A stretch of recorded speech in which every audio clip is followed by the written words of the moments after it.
Hey everyone, Matt Jarbo here, Boulder Talk Radio. This is like a Jarbo hot take, a bit of a quickie little rant about a particular situation that I find to be fascinating. So right now we're talking about Belle Delphine being banned from YouTube for sexually explicit content. Although she says that she never received any prior warnings and that many people right now are calling this a massive double standard on the platform's part. And their example here has everything to do with Cardi B's Wet Ass Pussy, or WAP for short. Now, I'm not going to pull a Ben Shapiro and recite to you lyrics from the song. I'm sure by now you've heard it. I'm sure by now you've heard it multiple times. And you know, if somebody says, hey, there's some whores in this house, you know exactly where the song is going. But all that aside, let's actually talk about the corporate structure of YouTube versus the creator structure of YouTube, because there are two different elements here. So for one, Belle Delphine is a bit of a troll. Let's be fair. She sold the gamer girl bathwater. She got banned off of Instagram. She's now has an OnlyFans where she sells a lot of very lewd photos of herself, many of which get clipped and leaked out there on the internet. So there's that. And that's been her bread and butter for a while now. And I don't see that going away anytime soon. She's definitely a sexualized meme girl. In maybe the 2020 climate, there's a place for that. We've seen OnlyFans increase its popularity. We've seen OnlyFans move to avenues that you would not necessarily expect. But it's kind of turned into an odd economy. One that was almost crashed by Bella Thorne herself. However, I do think that Belle Delphine will be fine. But that's not even the issue. The issue ultimately boils down to, what did she do to get removed from YouTube?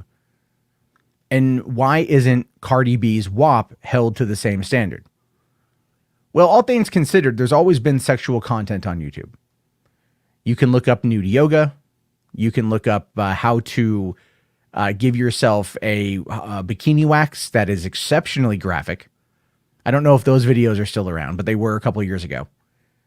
And there's a whole bunch of other things on YouTube that would come across as pornographic. But there is a difference in regards to nudity versus pornography. Now, the idea there in many of these cases is not to be sexually titillating, even though it mostly is, especially in regards to the bikini wax stuff. Belle Delphine does not go into explicitly pornographic material, but her content is very much aimed to that bracket. And so I can't help but ask myself if that is what YouTube decided to do. If YouTube decided that they didn't want on the platform because she probably used it as a way to maybe push her OnlyFans. Now, I don't know if that's true. That's simply just my interpretation.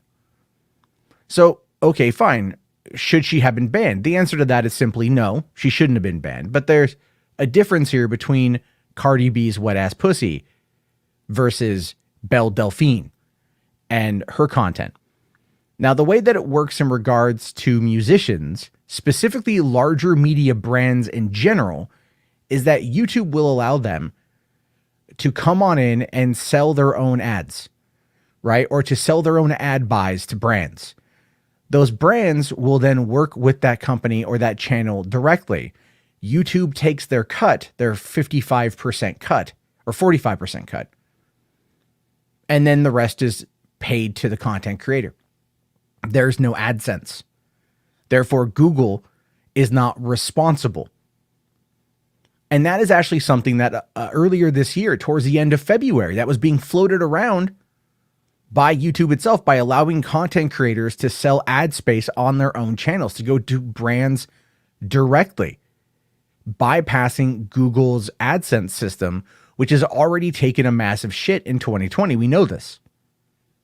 People aren't making as much money as they were a year ago because of the pandemic. And even then, because of the adpocalypse. There's been this massive hit on content creators and money's earned as a result of everything. So in the case of Cardi B, her company, or the music management company, or whoever uploaded the songs, they have a deal with advertisers in order to sell directly to them. And the advertisers buy ad space on those channels. YouTube just takes their cut, and that's it. That's the difference. Corporate versus creator. And that's how it's always been with YouTube. It's always been that large media has the ability to come in and do things that the rest of us do not have the ability to do. Is it right? Oh God, no.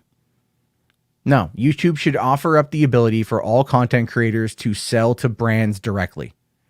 And if you find a brand that works with you much like a sponsor, then you should be able to sell it. Now, the difference, though, from where things are now to versus that has a lot to do with the fact that when it comes to YouTube, they want their cut. They don't get a cut off of a sponsor for a video. They don't get their cut. They get their cut out of maybe super chats, out of channel memberships, out of stickers, and out of AdSense revenue. That's where they get their cut. And obviously it's been dwindling. But if they start allowing people to sell ad space directly, then they're going to get a cut. It's actually in their better financial interest to back off this kind of content moderation and open it up for brands to come on in to be able to sell directly. Because if they're able to do that, then they actually kind of absolve themselves of a lot of the kind of backlash that they took in 2017 from the initial adpocalypse push from the Wall Street Journal. And they know that, but they're for some reason afraid to pull the trigger. And I think a lot of it has to do with the current political climate. I just see things rapidly changing in 2021 and not for the best. So I don't know where things are going to go specifically, but that is my take on this. That is my hot take on this. As always, I'm kind of curious what you guys have to say. So you can let me know down in the comment section or check back tonight about 10 p.m. Pacific Standard Time for another episode of Boulder Talk Radio. This has been Jarbo's Hot Takes. I'll talk to you guys later. Have a good one and peace out.